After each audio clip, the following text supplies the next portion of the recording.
देवाच्या बोटाला बांधण्याकरता चिंदी हुडकण्याकरता द्रौपदी कुठंच गेली नाही.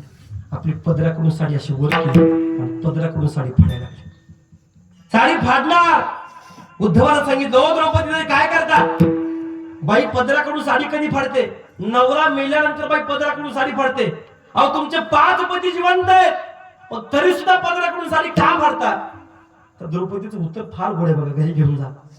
ती द्रौपदी सांगते, उद्धवा माझे 5 पती जिवंत असताना सुद्धा मी पदराकडून साडी का फाडते? तुला ऐकायचं ना? म्हणजे उद्धवा माझे 5 पती किती दिवस जिवंत ठेवायचे या दादाच्या हातात आहे मध्ये. पदराकडून साडी फाडली. चिंदी बांधते द्रौपदी हरीच्या बोटाला भर जरी ग पितांबर दिला फाडून,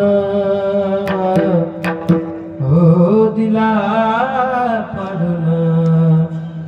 द्रौपदीशी बंधू शोभे नारायण. द्रौपदीनं भगवंत करता बोटवर चिंदी दिली. किती दिली? बोटवर दिली. मला काय सांगायचं, घेशी तेव्हा अगोदर तेव्हा काहीतरी घेत असतो आणि मग देत असतो आपल्याला.